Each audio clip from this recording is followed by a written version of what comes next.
안녕하세요. 미스터리 수사국입니다.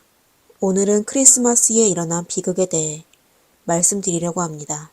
2015년 12월 25일 크리스마스 날 아침에 딸은 어머니에게 다음과 같은 메시지를 보냈습니다. 엄마, 고마워요. 이제 안녕. 일하는 게 너무 고통스러워. 날 키워주어서 감사합니다. 엄마, 자책하지 마세요. 엄마는 최고의 엄마였어요. 딸은 마지막으로 어머니에게 문자 메시지를 남기고 투신했습니다. 소녀의 이름은 다카하시 마츠리이며 사건 당시 24세에 홀어머니 아래에서 자랐습니다.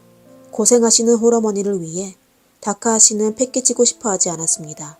그녀는 자신을 키워준 어머니에게 은혜를 보답하기 위해 고수익의 안정적인 직장을 찾기 위해 노력했습니다. 2004년 다카하시는 뛰어난 성적으로 수업료 전액을 지원받아 중고등학교를 졸업했습니다. 그리고 우수한 성적과 성실함을 겸비한 다카하시를 위해 선생님들은 다카하시에게 도쿄대 진학을 권유했으며 그녀를 위해 방과후 수업도 많이 지원해 주었습니다. 다카하시는 명문고 출신으로 집안 형편이 좋고 도쿄대에 진학하고 싶어하는 학생이 많았지만 결국 다카하시만 도쿄대에 합격하게 되었습니다. 다카하시는 도쿄대학 문학부에 입학하여 하루하루 알차고 바쁘게 보냈습니다. 그리고 그녀는 학교 라크로스 클럽 강사로 활동했으며 잡지사 편집부에서도 아르바이트하였습니다. 그리고 짜투리 시간에는 가정 형편이 어려운 중학생들에게도 무료 과외도 해주었습니다. 대학 3학년 때는 장학생으로 1년 동안 중국에서 유학까지 했습니다. 친구들은 그녀를 두고 쾌활한 성격에 강한 책임감을 지닌 사람이라며 맡은 일은 반드시 성실히 완수하는 사람이라고 평가했습니다. 대학 3학년 때 그녀는 구직 체험으로 오비오지 체험을 했는데 이는 지망하는 회사에 방문하여 근무 환경을 경험하고 현직 직원들과 멘토 멘티를 맺으며 주로 하는 일은 무엇인지, 좋은 점과 나쁜 점은 무엇인지를 파악하는 것이었습니다. 다카하시는 부동산, 증권, 광고, 언론회사 등 다양한 회사에서 오비오지를 했었죠. 온라인의 발전으로 회사의 기본 정보는 쉽게 찾을 수 있지만 오비오지 방문은 구직자들에게 인터넷에서 알 수 없는 정보까지 얻을 수 있게 도와주어 큰 도움이 되는 활동이었습니다. 2015년 4월 다카하시는 자신의 전공과 문학적 재능을 살려 여러 회사를 비교하다 마침내 한 대형 광고회사를 선택하게 되었습니다. 하지만 그녀의 어머니는 인터넷에서 회사의 업무 강도는 물론이고 현직자의 평가를 낱낱이 살펴보았기 때문에 딸의 결정을 알곤 아주 반대하였습니다. 딸의 앞날이 걱정되었던 어머니는 걱정하며 딸에게 다른 회사로 가라고 제안했습니다. 하지만 딸은 오히려 어머니에게 육체적으로나 정신적으로 건강하며 스트레스를 감당할 수 있다고 안심시켜 주었습니다. 이렇게 다카하시는 광고회사에서 일하기 시작했습니다. 퇴근 후 그녀는 정기적으로 어머니 집을 방문하여 어머니를 도와 집안일을 했으며 어머니에게 맛있는 음식을 사주기도 했습니다. 그녀는 어머니와 함께 있는 시간을 아주 즐겼으며 종종 어머니에게 엄마, 내가 잘 돌봐줄게요 라고 말했습니다. 매번 이런 얘기를 들을 때마다 그녀의 어머니는 많은 위로를 받았습니다. 이를 통해 다카하시가 책임감이 강한 사람이라는 걸 알 수 있었습니다. 그녀는 광고업을 선택했는데 광고업은 끊임없는 혁신이 필요하고 정신적으로 아주 힘든 일입니다. 처음 다카하시는 자신이 하는 일에 대해 매우 열정적이었으며 2015년 10월에 수습기간을 통과하여 마침내 정규직이 되었습니다. 그녀는 반년 정도 공부하면 회사의 환경에 적응하여 배운 내용을 업무에 적용할 수 있다고 생각했습니다. 하지만 다카하시는 회사의 온라인 광고 부서에 배정될 거라고는 생각하지 못했습니다. 다카하시는 그 부서에 가기 꺼려했지만 대기업에 남아 일하는 게 좋은 거라고 본인 스스로를 위로했습니다. 다카하시는 신입사원에다가 책임감이 강하여 상사가 맡긴 일이라면 거부하지 않고 전부 도맡아 했습니다. 그러다 10개월이 지나고 나서 다카하시네 부서는 여러 가지 이유로 14명에서 6명으로 감원되었습니다. 인력 부족으로 인해 작업 강도가 높아져 매일매일 야근해야 할 때가 많아지고 때로는 밤샘 업무를 해야 했습니다. 직원들은 하루에 2시간만 자며 일하고 휴식을 전혀 취할 수도 없었습니다. 심지어 한 달 추가 근무 시간이 130시간에 달하기도 했습니다. 해도 끝이 없자 다카하시는 극심한 스트레스에 시달리게 되었습니다. 일본 후생노동성이 발표한 기준에 따르면 월 80시간 이상의 초과 근무는 과로로 간주하게 됐는데 그 당시 다카하시가 얼마나 지치고 괴로웠을지 상상이 가실 겁니다. 다카하시는 수면 부족으로 상사가 맡긴 일을 제대로 하지 못할 때가 있었는데 그럴 때마다 오히려 상사에게 두세 시간씩 혼났습니다. 상사는 그녀에게 20시간씩 추가 근무해서 회사에 무슨 득이 있는데 회의 중에 감이 졸아? 그리고 자기 관리는 하는 거니? 머리는 산발해, 눈도 빨개, 일하러 오지 마, 여자 같지도 않네 라며 폭언을 일삼았습니다. 그럼에도 불구하고 다카하시는 모든 걸 참아왔습니다. 하지만 가끔 그녀는 본인의 SNS에 힘없는 말을 하기도 했습니다. 쉬는 날에 제작한 자료가 또 거절당했어요. 몸도 마음도 너무 피곤해요. 내쉬네요. 온몸이 떨려요. 더는 못 참겠어요. 너무 피곤해요. 매일 잠을 못 자겠어요. 다음 날이 너무 무서워요. 또 때때로 다카하시는 어머니에게 전화하여 일이 너무 힘들다고 말했습니다. 일하는 게 이렇게 고통스러울 거라고는 상상도 못했어. 더 이상 참을 수 없어. 더 이상 일하고 싶지 않아. 직장을 그만두고 싶어. 사실 다카하시는 회사의 정직이나 사직을 원한다는 뜻을 밝힌 적이 있었지만 사직 처리는 반려되고 오히려 상사의 꾸짖음을 감당해야 했습니다. 다카하시는 이제 막 직장 생활을 시작한 사회초년생으로 대처 방법을 몰라 묵묵히 당하기만 했습니다. 2015년 12월 25일 크리스마스 다카하시는 더 이상 참지 않고 돌이킬 수 없는 결단을 내렸습니다. 그 노동국은 다카하시가 재직한 회사를 조사하기 시작했습니다. 회사의 어두운 내막이 드러났습니다. 노동법에 의하면 보통 근로자는 한 달에 45시간의 이상의 추가 근무를 할 수 없게 되어 있었습니다. 상황이 특별한 경우에는 월 80시간을 초과할 수 없었습니다.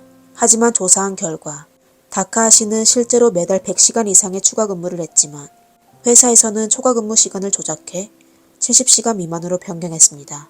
그 당시 다카하시의 상사는 다카하시가 초과 근무에 대한 심각성을 자신에게 보고한 적이 없다고 말했습니다.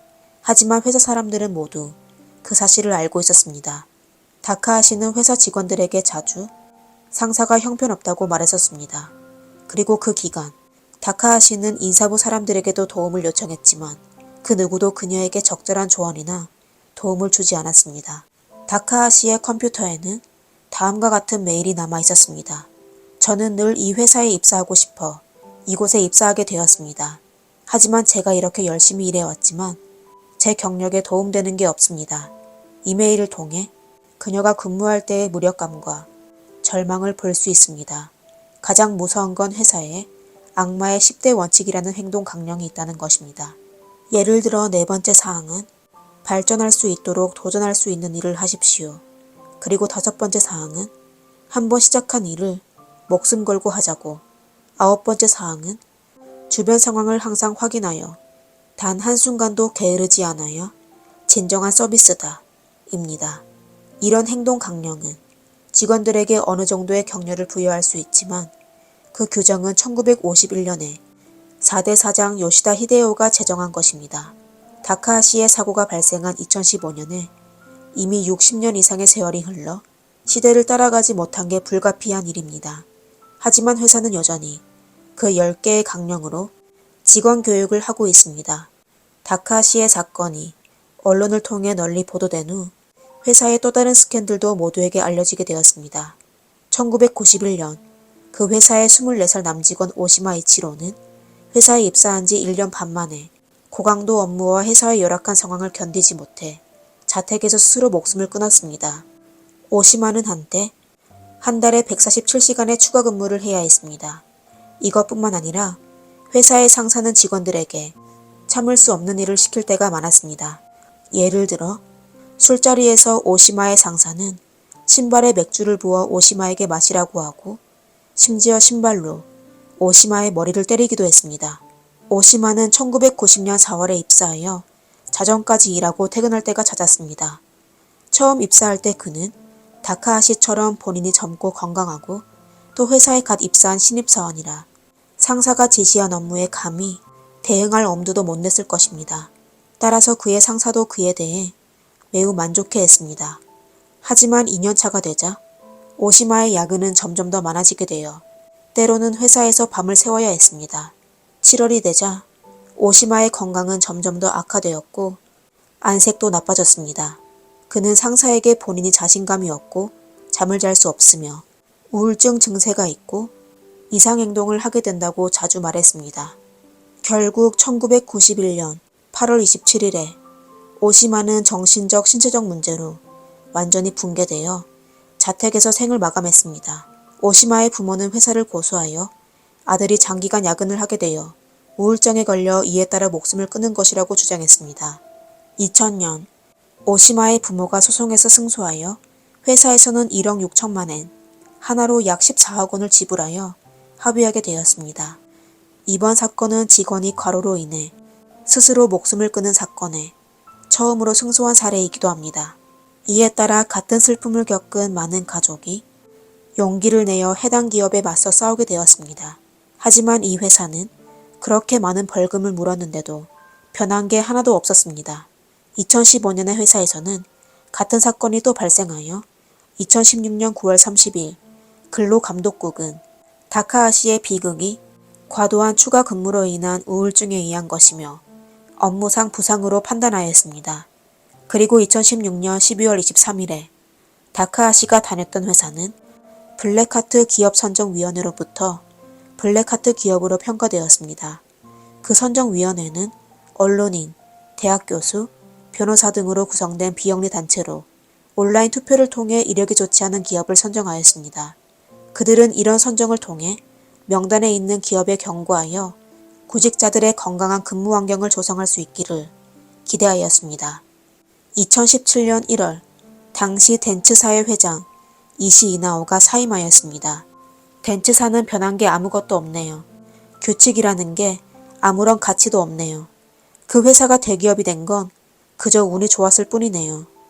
저는 한 상장회사에 다니고 있었는데 회사에서는 매달 저에게 130시간 이상의 추가 근무를 요구했습니다.